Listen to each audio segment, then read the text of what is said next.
हमारे साथ जुड़ रहे हैं India vegetable oil producer association के प्रेसिडेंट एंड इमामी एग्रोटेक के सीईओ सुधाकर देसाई। उनसे जानेंगे खाने के तेलों का पूरा इकोनॉमिक्स इंडियन मार्केट्स के लिहाज से।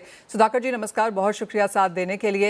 एक पहले रिव्यू या समरी ले लेते हैं 2025 के लिहाज से कि किस तरह के इंपोर्ट्स हमने पिछले सीजन या इस कैलेंडर ईयर में फिलहाल आते हुए देखे हैं और कहाँ खड़ा है India in sense of self sufficiency. There are interesting trends on this imports, Manisha ji.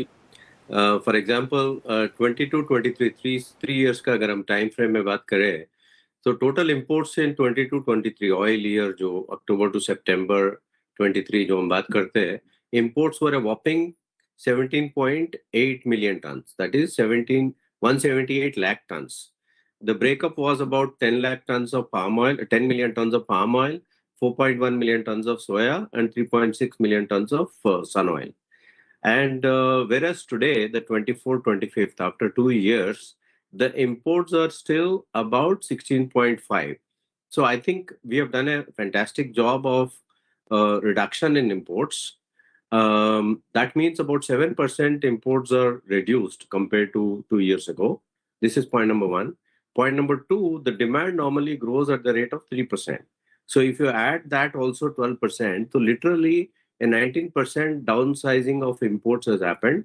And in terms of composition also, it is very important see कि our price spreads का बहुत importance रहता है imports में।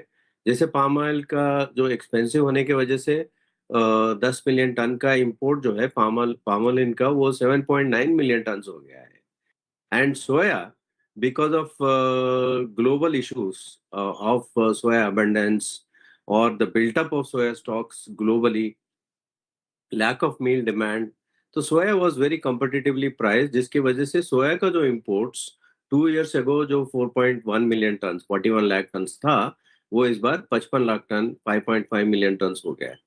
Sunflower oil has become expensive due to crop issues in Russia and Ukraine.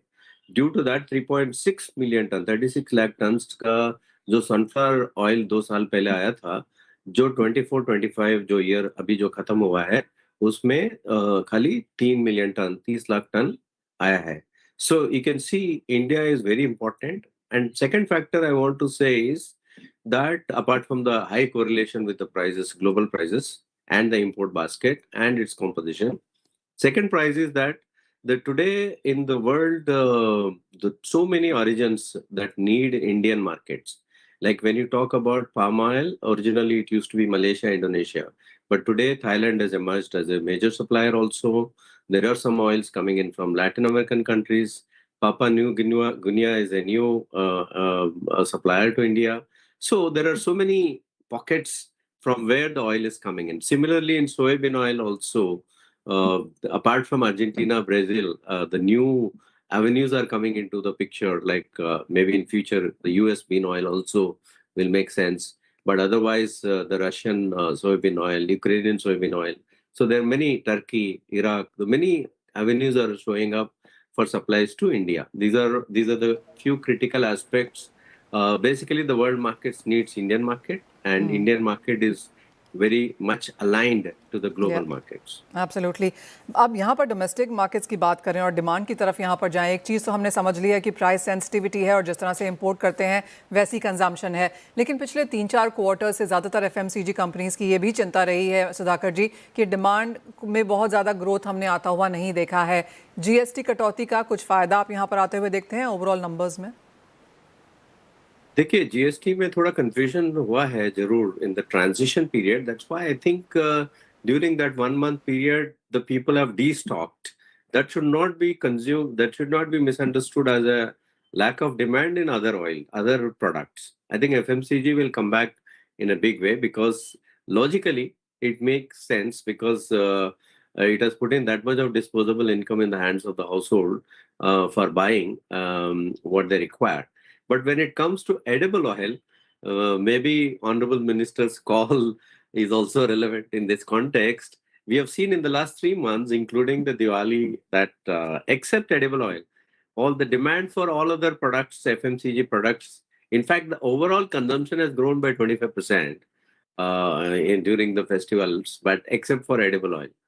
maybe oil में the किस तरह की inflation. ग्रोथ है या आप कहेंगे ग्रोथ नहीं है? हाँ नहीं, यहाँ एडिबल ऑयल में degrowth है, but डी ग्रोथ है। And balanced by how oil, the much consumption percentage? growth is very good. But also correlate that with the general inflation, which is absolutely nil, मतलब break even. There is no inflation at all, except in edible oil due to global factors. Okay. Sudhakar ji, जैसे आपने कहा कि खाने का तेल कम खाने को कहा है प्रधानमंत्री ने, साथ ही साथ रिफाइंड ऑयल के बहुत ज़्यादा हेल्थ बेनिफिट्स नहीं है, ये अलग कैंपेन है जो हम चलता हुआ देखते रहते हैं।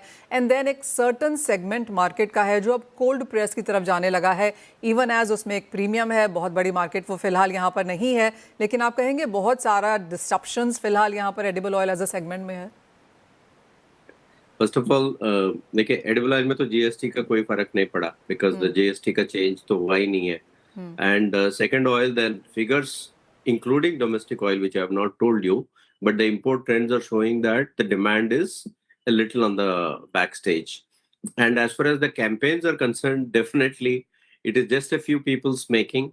There is absolutely no truth in all these claims. The refined oils, for example, they are all FSSAI approved, approved by the committees in the country, the scientific committees. So I would request in general that not to fall for this vested interest agendas of communication that this oil is bad or the refined oil is bad. These are all motivated campaigns, which is a different subject, which is affecting not only edible oils but many other food and segments. That's a different subject. But so far as cold pressed oil concerned, yes, as the surplus, as the ability to purchase is growing, we have seen in the last 3 years that people are moving towards health oil. The branded and packaged oil is growing in demand. The loose oil, जो quality conscious नहीं होता है, तो उसका भी कम होते जा रहा है sales. So these demand trends, the e-commerce is rapidly growing in all segments, including edible oil.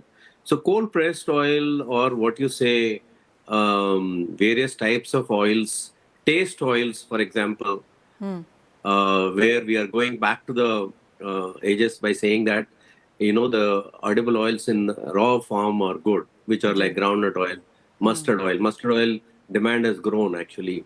So there are various changes in the demand segment. Cold pressed, I think, is only one of the elements, which is very, very small and nascent. It has got its own demand. In a way, if you see the entire mustard oil that is getting consumed in India, because of the process in which it is involved, that is cold water treatment करके जो उसमें जो कोलू जो बोलते हैं, जो milling process जो होता है, it got mechanized, but then the process remained same as ever. So that is also in a way a pure cold pressed oil only, mustard, for example. So I think there are various trends. Cold pressed is not truly big. Olive oil, for example, if you say, is also very insignificant. But yes, imagery wise, in a particular cities and pockets, yes, it is but these are basically outliers and a niche market, I would say. जी absolutely. Overall market share का बहुत small percentage है, लेकिन in any case a growing percentage है। एक final सवाल सुधाकर जी, और ये प्राइसेस को लेकर है। अगर इस साल के हम प्राइसेस देखें तो जैसे आपने कहा पाम में तेज़ी आई है, अंतर्राष्ट्रीय बाजारों में हमने सोयाबीन 15 महीने के हाइस पर जाते हुए देखा, but not so much in Indian markets. And then of course mustard ने लगातार अपना प्रीमियम बनाए रखा। तो ये साल इन दैट सेंस काफ़ी डिफरेंट रहा इन सेंस ऑफ पिछले कई सालों में जिस तरह से हमने एडिबल ऑयल प्राइसेस को परफॉर्म करता हुआ देखा है। आगे जाकर अगले सीजन को लेकर अब क्या एक्सपेक्टेशन है? Yes, things are getting complex. The palm production suddenly went up, and you found that all the analysts are more bullish than the players and more than the suppliers and the buyers.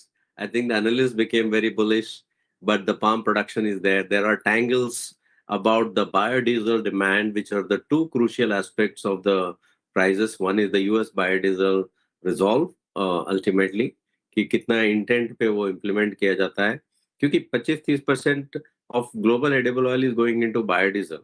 So today, as we stand, two factors are very important: US biodiesel policy and the Indonesian B40 or 45 or 50 implementation.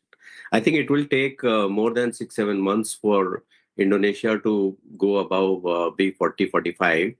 B50 is a little bit long way. So these are the complexities.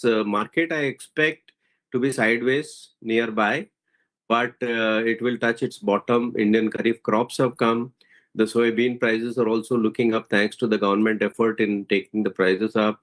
So overall summary is a little bit difficult, but can say that the market is sideways. थोड़ा मतलब अभी market consolidated phase में है, but हो सकता है Jan Feb March में अगर आप पूछेंगे तो उस पीरियड में हमारा पीक ऑफ सीजन भी हो जाएगा मस्टर्ड का, एंड डोमेस्टिक खरीफ क्रॉप्स का प्रेशर भी थोड़ा कम हो जाएगा, और ग्लोबली थोड़ा मेरे ख्याल से सोया complex will also go into off season waiting for April. So I would say Jan, Feb, March prices and the demand should be better than now. All right, तो प्राइसेस डिमांड बेहतर होने की उम्मीद है आगे जाकर, और जैन टू मार्च का जो क्वार्टर है वो यहाँ पर काफ़ी पॉजिटिव रह सकता है एज ऑफ नाउ, जहाँ तक edible oil as a segment की बात है। सुधाकर देसाई जी एज ऑलवेज बहुत शुक्रिया साथ जोड़ने के लिए, काफ़ी इत्मीनान से काफ़ी सारे सेगमेंट्स हमें वहाँ पर ओवरऑल एडिबल ऑयल के बीच में समझाने के लिए।